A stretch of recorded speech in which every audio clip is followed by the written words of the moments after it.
So in a way, what we're doing is working backwards, in the sense that we had this common theme, and we had already agreed to employ an Academy Wales graduate for 18 months, 6 months between each of the member partners, in order to work on a social model of health that partners in Pembrokeshire are committed to delivering for the population of Pembrokeshire.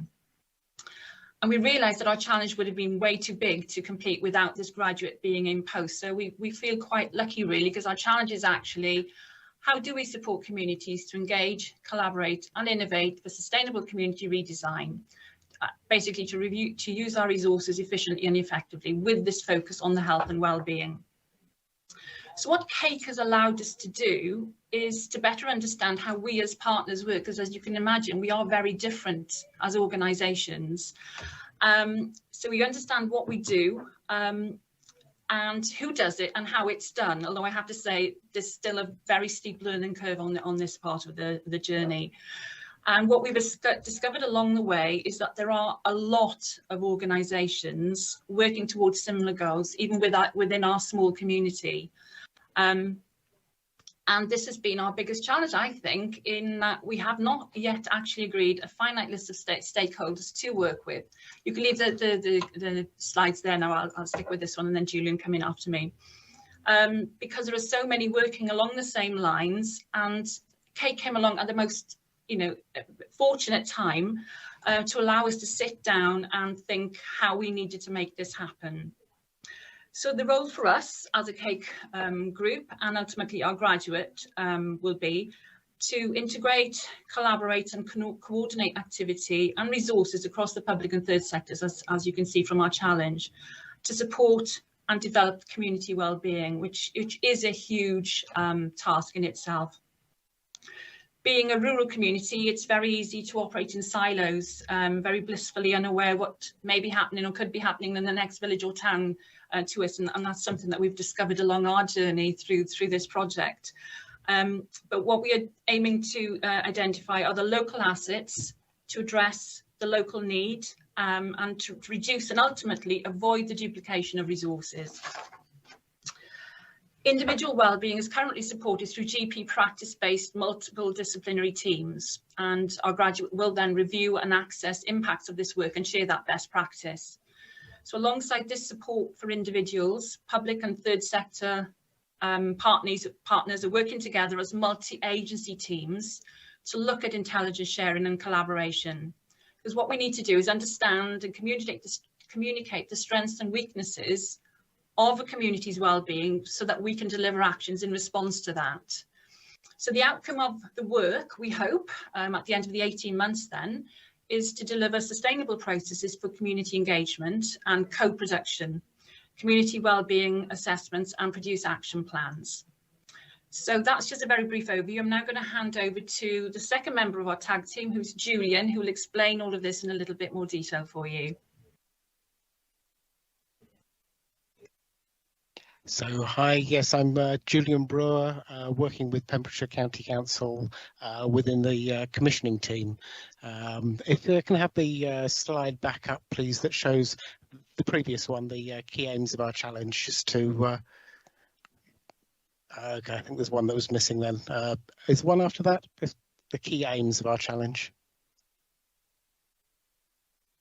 No, okay, I'll go on to the next one then, that's fine.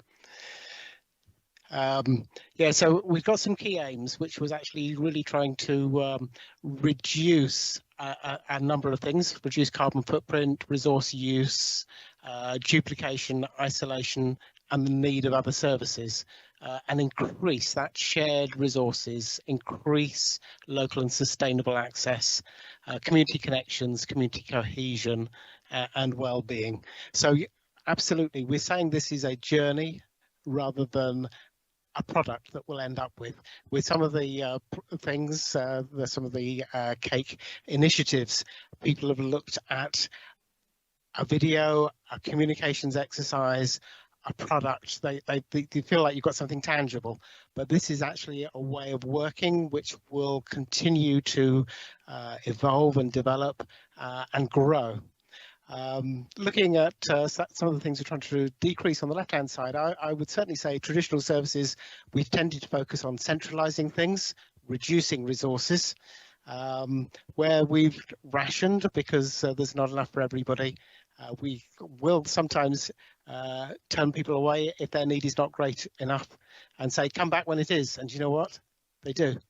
So often our offers are centred around a service, and we very happily refer people from one service to another, but we're trying to move towards increase that more local and joined up solutions, which empowers communities where resources really are not only shared and resources joined up, but are actually delivered within communities, for communities and by communities, with a much greater level of community, not just engagement, actually ownership, I would say there. Early access, obviously, there's a great emphasis right the way through about things being preventative, but it's about moving from that rhetoric and the conversations and the know that that's that need to be preventative to how we actually deliver that effectively, economically and practically on the ground. A lot of people will know that they want help when their situation is desperate. It's about actually helping people to get help before a situation is desperate, so that they can then avoid ever needing to be in that desperate situation. And then it's about centering things around a person, and while they're in a place for something, asking that question, while you're here, what about? Can we also?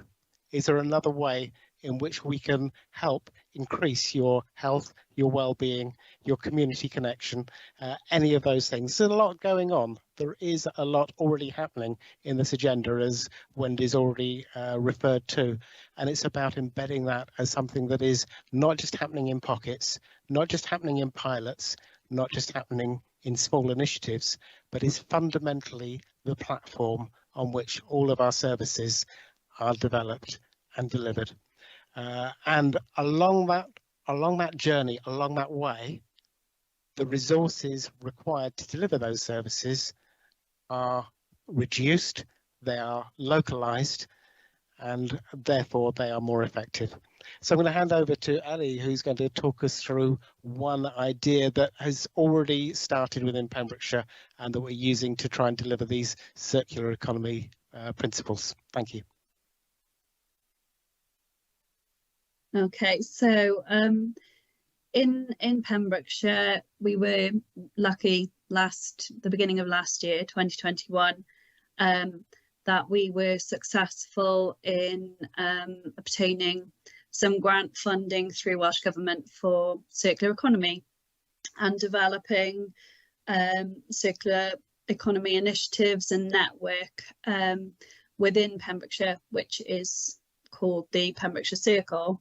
Now, as part of that, we worked with Ella and also Ella from Benthyg and Phoebe from Repair Cafe Wales, who I may or may not be here today, and developed a library of things and repair cafes that are across the county. So I think we had 11 repair cafes where people can bring in items that they have that are broken, that could possibly be fixed, and also where people can donate items that are broken that could be fixed and then be used by others. So the repair cafes have been very popular, and we're seeing people across the county bringing in bikes, lawn mowers, all sorts, anything and everything, jewellery, things that need to be fixed. And all of these are sort of opportunities for conversations and for other activity that could perhaps centre around those individuals. Could we go back a couple of slides, please, if that's possible, to there we go. That's fine, that's perfect.